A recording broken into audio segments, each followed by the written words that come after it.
आप समाज के अन्य पंथ संप्रदाय पर नहीं बोलते, सिर्फ यहीं पर क्यों बोलते हैं? ये सवाल कोई नया नहीं है, पहले भी उठा है। बीच बीच में भी कमेंट बॉक्स में इस तरह के कमेंट रहते हैं, लेकिन उनकी भाषा, उनका लहजा देख करके उन पर कोई प्रतिक्रिया देने का मन नहीं करता। पर जब यही बात कोई ऐसा व्यक्तित्व लिखे जिसके पास शब्दों की कतार हो, जिसके पास समृद्ध भाषा हो, जिसके पास अपनी तर्कशैली हो, अपनी बात कहने का अंदाज हो, और सबसे बड़ी बात कहने की तहजीब हो। भले ही विचार न मिलते हों, हम पूर्व और पश्चिम इतना अंतर रखते हों, लेकिन उसके बाद में भी ऐसे व्यक्ति से ये अपेक्षा रहती है कि चाहे निष्ठा की डोर से कितना ही बंधा क्यों न हो, सच स्वीकार कर पाने में असमर्थ हो, उसके बावजूद भी सच जो कहा जा रहा है उसे न कहने की बात, उसे रोकने की बात कम से कम उस व्यक्ति के द्वारा नहीं करनी चाहिए। नमस्कार, मैं संजय सनम, आप देख रहे हैं digital first news. Viewers, social media, YouTube पर बोलने से कुछ लोगों को लगता है कि बड़े पैसे मिलते हैं, लेकिन सच ये है कि कुछ बड़े प्रबुद्ध लोग मिलते हैं। जैसा कि मैंने कहा कि विचार न मिले, और विचार इसलिए नहीं मिलते क्योंकि जानते वो सब हैं, अनजान नहीं है, लेकिन उनकी जिम्मेदारी अलग है। वो एक ऐसी निष्ठा से बंधे हैं जहां उनको सच जान करके भी अनजान रहना है, और जिस झूठ के ढक्कन खुल रहे हों उन पर अपने शब्दों से, अपने तर्कों से फिर ढक्कन लगाने की कोशिश करनी है। उनका प्रयास अच्छा है, और अपने इस प्रयास में वो बड़ी शालीनता, बड़ी सभ्यता रखते हैं, इसलिए वे अच्छे लगते हैं। पर जब ऐसा व्यक्ति आपसे ये कहे कि आप समाज पर, और विशेषकर इस पंथ पर, इस संप्रदाय पर ही इतना क्यों बोलते हैं, दूसरे पंथ संप्रदाय पर आप नहीं बोलते, तब लगता है कि इतिहास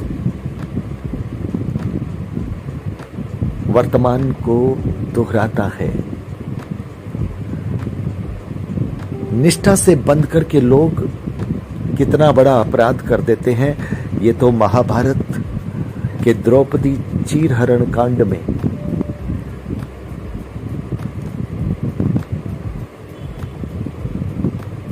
हमने सुना है कि किस तरह से महावीर योद्धा भीष्म पितामह मौन मुख दर्शक बनकर बैठे रहे, और इतने महान योद्धा को भी उस चीरहरण कांड की वजह से इतिहास आज भी कोसता है। ठीक इसी तरह से आज के परिप्रेक्ष्य में भी शब्दों के कुशल सारथी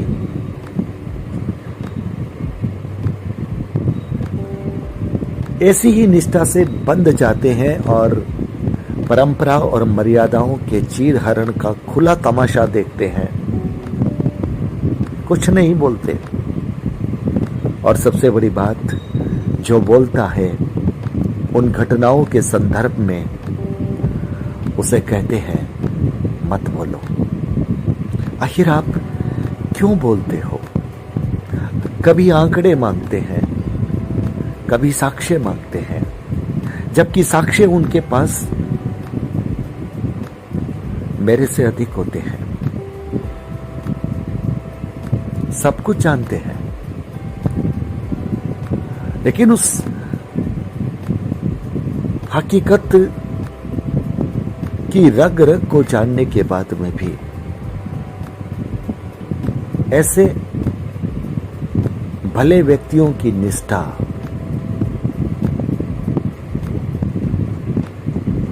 श्रद्धा और आस्था की उस सच्ची डोर से नहीं बल्कि गुलामी की डोर से जैसे बंधी रहती है, तब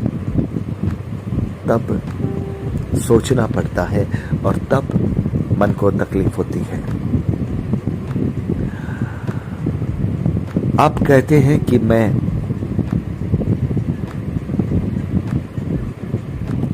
इन पर न बोलूं, और सच पूछिए तो मैं भी बोलना नहीं चाहता। और अभी कुछ दिन पहले ही मैंने अपने वीडियो में कहा था कि अब लगता है कि हमारे बोलने का कोई औचित्य नहीं है, हम अपना समय बर्बाद कर रहे हैं, हमें नहीं बोलना चाहिए या कोई विशेष संदर्भ पर ही बोलना चाहिए। ये मैंने पहले भी तय किया था,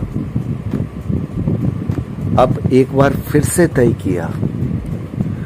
लेकिन ऐसे प्रबुद्ध व्यक्ति जब बार बार ये कहते हो, आपके हर वीडियो को देख करके जो प्रतिक्रिया देते हो, घुमा घुमा करके अपने शब्दों की कतारें बिछाते हो, आपके जवाब को सुन करके भी, जान करके भी, फिर उसी सवाल को अलग एंगल से फिर आपके सामने लाते हो, तब कहीं ना कहीं ये सोचना पड़ता है कि जब इतने प्रबुद्ध लोग आपको बोलने से रोकना चाहते हैं, इसका मतलब साफ है कि आपके बोलने का असर कहीं हो रहा है। और यह भी संभव है कि इतने कुशल, इतने सक्षम, इतने समर्थ व्यक्ति को आपके हर वीडियो पर घुमावदार तर्कों के साथ, शब्दों की जाजम बिछा देने वाले कमेंट के साथ एक आधिकारिक ड्यूटी पर लगाया है।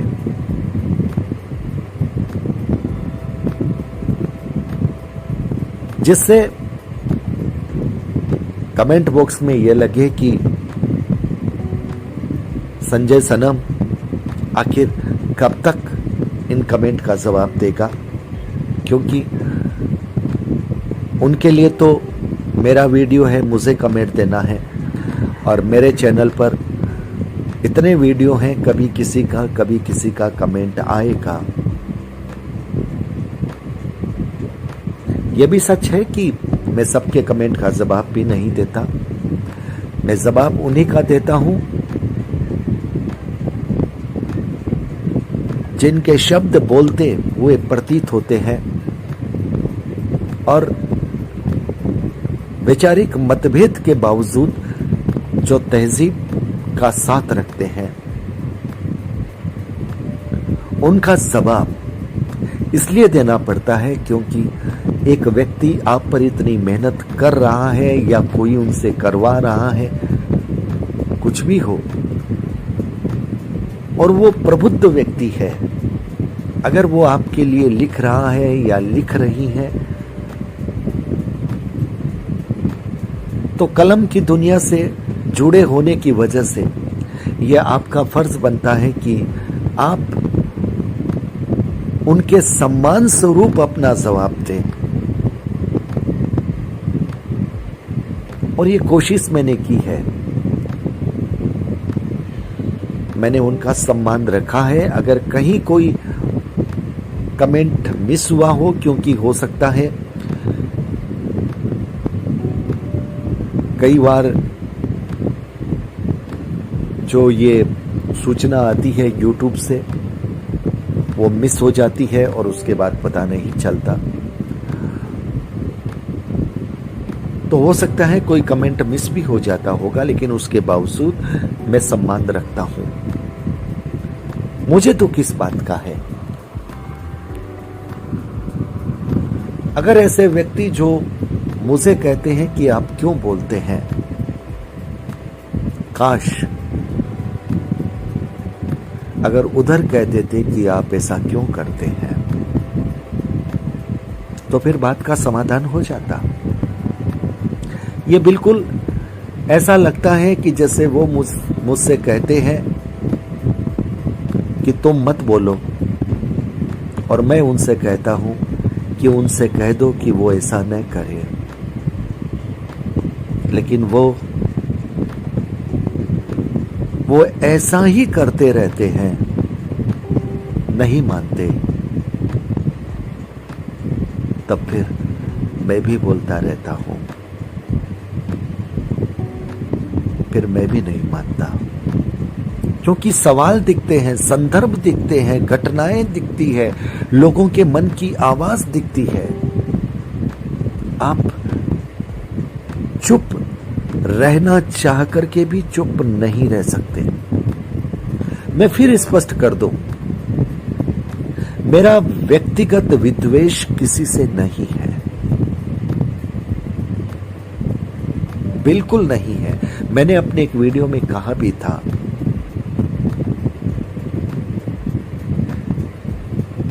कि सवालों के जवाब मिलने चाहिए, मन की जिज्ञासा का समाधान होना चाहिए, और समाज के जिन लोगों के मन में विसंगतियों पर उठ रहे सवाल हैं, टूटती मर्यादा और परंपराओं से उठ रहे सवाल हैं, समाज के बड़े बुजुर्ग श्रावक बार बार ये कहते हैं कि आखिर और कितना परिवर्तन करोगे।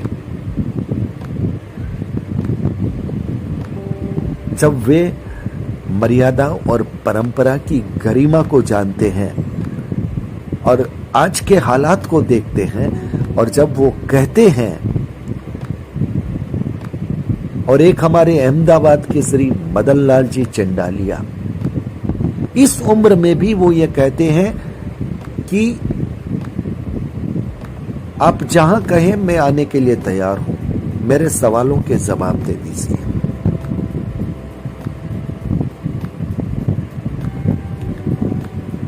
इस पर कोई उनसे ये क्यों नहीं कहता कि जब कोई आपसे सवाल पूछता है आप चुप क्यों हो जाते हैं? आप उस व्यक्ति की जिज्ञासा का समाधान क्यों नहीं करते? ये सवाल ये लोग नहीं करते, तब तकलीफ होती है। मुझसे पूछते हैं कि आखिर आपको क्या क्या कमियां लगती है। मैंने अपनी घटनाओं, उन संदर्भों पे जो घटनाएं घटी है, अपनी वीडियो के माध्यम से लोगों के मन की आवाज को अपनी विवेचना के साथ इतनी बार कहा है। उसके बाद और क्या खुलवाना चाहते हैं और मुझसे क्या सुनना चाहते हैं? समझदार के लिए इशारा काफी होता है, और जब कोई संकेतों से नहीं समझे तो फिर बात को आप कितनी ही खोल दीजिए, वो नहीं समझेंगे। मैं फिर कहता हूं, जिन्हें नहीं समझना नहीं समझे, जिन्हें निष्ठाओं की पट्टी बांधकर रखनी है उनकी स्वतंत्रता है, रखे। अगर इससे इन्हें कोई यश मिलता है, मान मिलता है, और वो यश मान ही अगर इनके लिए श्रेष्ठकर है, बेशक रखें। मेरा एक सवाल है, अपने दिल पर हाथ रखकर निष्पक्ष भाव से चिंतन करते हुए अपने ही मन से जवाब लीजिएगा। मुझे जवाब देने की आवश्यकता भी नहीं है। अगर मैं वृंदावली ही गाता रहता, अगर मैं घटनाओं पर, संदर्भों पर अनुशंसा ही करता रहता, मैं कोई सवाल नहीं उठाता, मैं कोई तर्क नहीं रखता, तब भी क्या आप मुझे यह कहते कि आप इतना क्यों बोलते हो? आप सिर्फ यहीं पर क्यों बोलते हो? दूसरे पंथ और संप्रदाय पे क्यों नहीं बोलते? आप नहीं कहते तब, आप बिल्कुल नहीं कहते।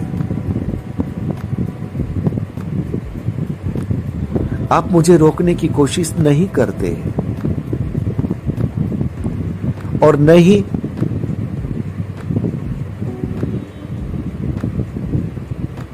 वे लोग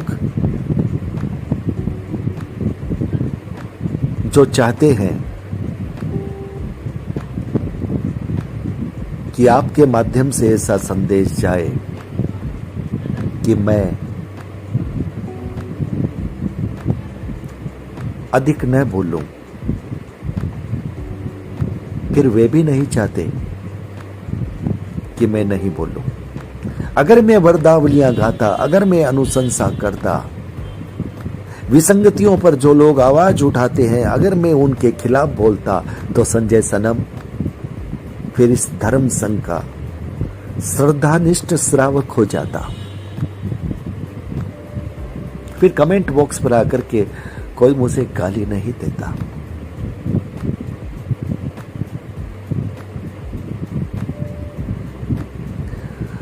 सच बोलता हूं, घटनाओं के संदर्भ से बोलता हूं,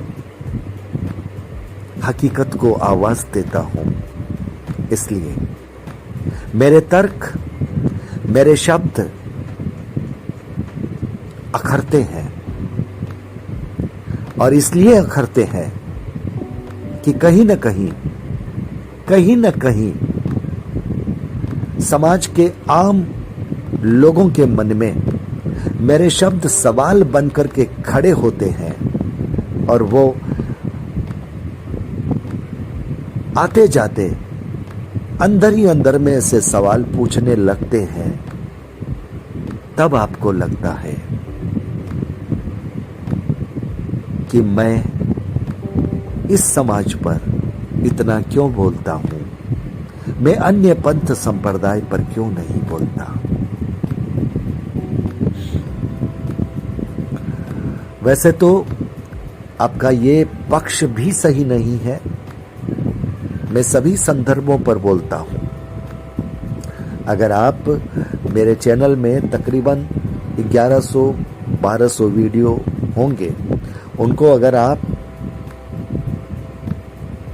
देखने की कोशिश करेंगे तो आपको आपके सवाल का जवाब खुद मिल जाएगा कि मैं किन किन विषयों पर बोल करके निकला हूं, और मैं वहां पर बोल करके निकला हूं जहां पर लोग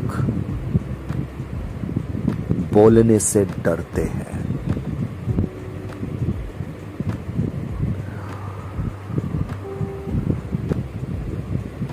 मुझे दुख इस बात का है कि प्रबुद्ध लोग अच्छे लोग शालीनता और सभ्यता रखने वाले लोग, शब्दों का मिजाज समझने वाले लोग, अच्छा बोलने और अच्छा लिखने वाले लोग, ये लोग भी सही को रोकने की कोशिश करते हैं। अगर ये खुद नहीं बोल सकते किसी भी वजह से, तो इनके मन में एक आपराधिक भावना मन ही मन में नहीं होती कि ईश्वर ने जो इन्हें शक्ति दी है, जो इन्हें योग्यता दी है, वो इसलिए नहीं दी कि जब समाज के लिए सच बोलना हो, देश के लिए सच बोलना हो, तब तुम उस सच की खिलाफत करने में अपनी शक्ति, अपनी योग्यता, अपनी काबिलियत का प्रयोग करो।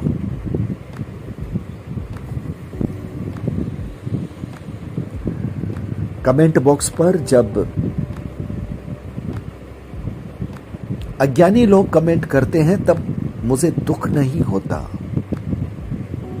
अज्ञानी लोग मुझे रोकने की कोशिश करते हैं तो मुझे पीड़ा बिल्कुल नहीं होती। लेकिन जब ज्ञानवान लोग ऐसा करते हैं तो मुझे लगता है कि समाज को दिन को दिन कहने और रात को रात कहने में अभी भी वक्त लगेगा। आप चाहते हैं कि मैं नहीं बोलूं, इस समाज पर नहीं बोलूं।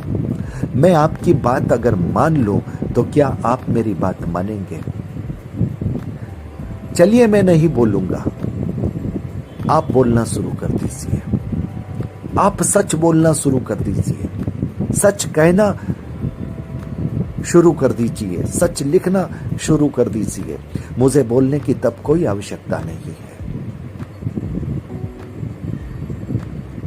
आप बोलिए, मैं अनुमोदना करना चाहता हूं। मुझे इसी समाज पर बोलने का कोई शौक नहीं है और मेरा किसी के साथ कोई कॉन्ट्रैक्ट नहीं है। आपकी जानकारी के लिए यह बात स्पष्ट कर दो। आप बोलिए, सिरियारी के सुरेंद्र सुराणा के साथ जो हुआ उस पर बोलिए। आप बोलिए, सिरियारी चुनाव में समाज की एक महिला के लोकतांत्रिक अधिकारों के साथ खिलवाड़ हुआ, उस पर बोलिए। आप बोलिए, हैदराबाद में लोकतांत्रिक रूप से बनी टीम को जिस तरह से नजरअंदाज किया गया, जिस तरह से उनको साइड लाइन किया गया, आप उस पर बोलिए। आप बोलिए, विसंगतियों पर सवाल उठाने वालों पर मुकदमे किए गए। बहुत सारे संदर्भ हैं, आप इन पर आवाज उठाइए, आप बोलने लग जाइए।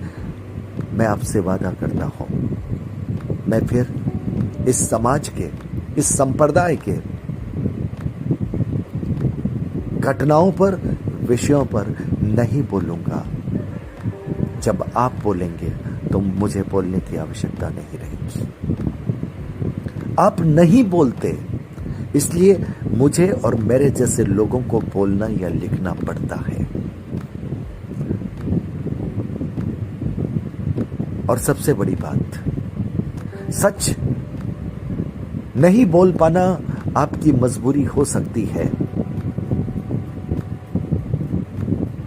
लेकिन बोले गए सच को अपने घुमावदार तर्कों के साथ रोकना, माफ कीजिएगा, ये तो फिर कोई जिम्मेदारी दी गई लगती है।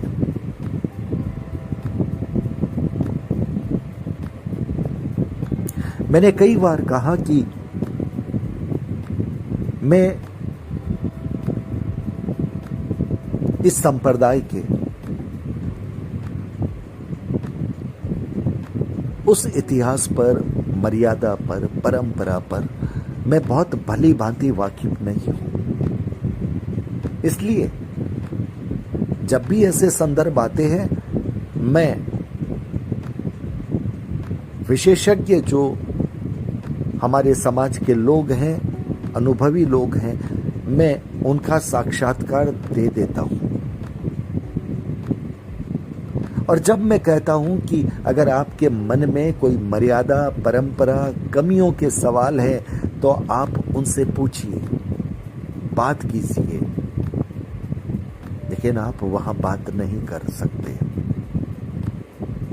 क्योंकि आपको मालूम है बात करने के साथ सवालों की लड़ियां लग जाएंगी। आप मुझसे पूछते हैं कि मैं क्यों बोलता हूं। मैं समाज के आम लोगों के मन की आवाज को सार्वजनिक मंच पर पहुंचाने के लिए बोलता हूं। जब कोई मुझसे ये कहता है कि आप इस पर बोलो, इस पर मत बोलो, तब शायद वे लोग भूल जाते हैं कि मैं समाज का सदस्य, श्रावक, यह मेरी पहचान है। लेकिन अपने कर्म क्षेत्र में मेरी पहचान पत्रकार की है और एक पत्रकार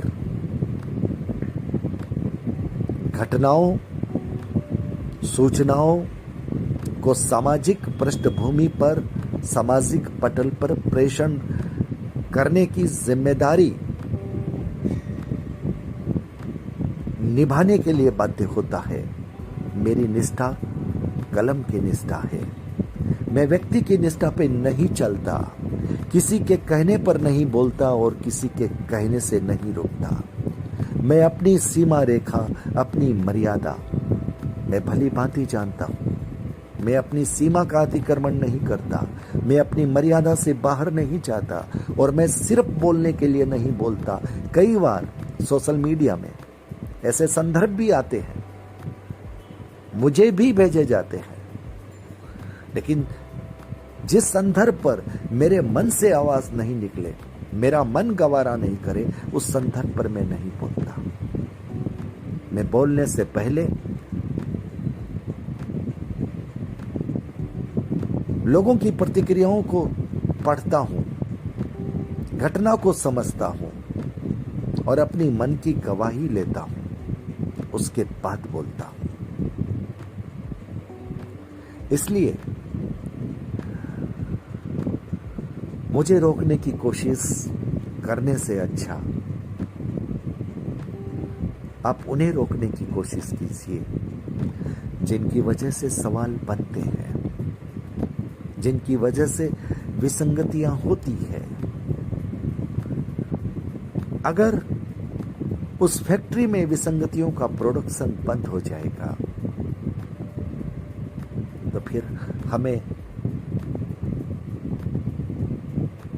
बोलने की जरूरत इन संदर्भ पर कभी नहीं पड़ेगी और मेरे जैसे लोग जो सोशल मीडिया में लिख रहे हैं उनको लिखने की जरूरत नहीं पड़ेगी। मैं तो ये सोच रहा था कि एक समझदार व्यक्ति को मुझे थैंक यू कहना चाहिए कि आप समाज के लिए इतना बोलते हैं। एक पत्रकार होने के बाद दूसरे समाज, दूसरे संप्रदाय, दूसरे विषय उनको भी लेना होता है, लेकिन उसके बावजूद आपका पलड़ा इधर रहता है। आपको थैंक यू, आभार नहीं मिला, इस बात का दुख है। बल्कि ये कहा गया आप क्यों बोलते हैं।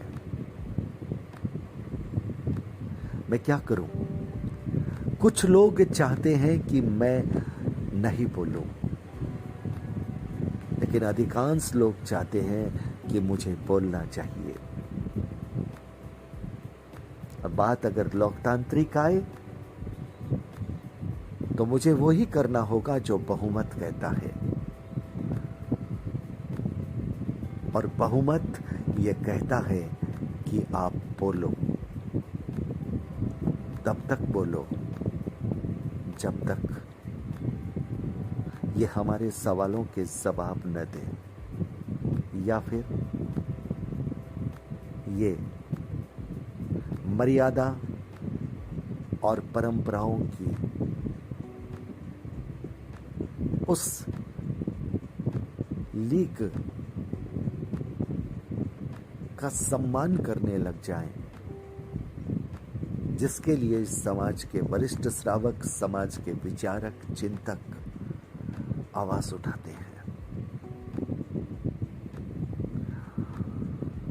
जब तक मां भगवती का आदेश रहेगा इस विषय पर बोलने का, जब तक वो शब्द देगी, वो भाव देगी, वो अंदाज देगी, मैं तब तक बोलूंगा। और जिस दिन वो मेरा खुद का मन मोड़ देगी और किसी दूसरे संदर्भ में ले जाएगी, दूसरे समाज के किसी ऐसे विषय पर ले जाएगी जहां पर जाना अधिक जरूरी है, वहां पर बोलना अधिक जरूरी है, तब हो सकता है कि फिर मेरी ऊर्जा, मेरी क्षमता उधर लग जाए। लेकिन इसका फैसला मेरे पास नहीं है, मां भगवती के पास है। आशा है आपके सवाल का जवाब मिल गया होगा। निवेदन है कि मुझसे बार बार उनकी कमियां मत पूछिए। मैं कौन हूं कमियां बताने वाला? घटनाएं बताती है, दृश्य पटल पर जो कुछ दिखता है, जो कुछ घटता है और लोग जो कहते हैं, बस उनकी आवाज को सुनिए और जो हो रहा है उसे देखिए और उसके बाद मन में चिंतन कीजिए, आपको जवाब मिल जाएगा। शर्त सिर्फ इतनी सी है, वो जो निष्ठा वाली जो पट्टी है ना, उसे थोड़ी देर के लिए उतार दीजिएगा। आपको 100% जवाब मिलेगा। लेकिन निष्ठा की पट्टी बंधे रखने से नहीं मिलेगा।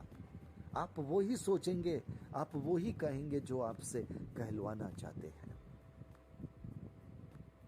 स्थिति ऐसी हो गई है कि अगर वो रात को दिन कह दे तो आप रात को दिन कह देंगे। बस ये फर्क है आप में और मुझ में। मैं वो नहीं कह पाता।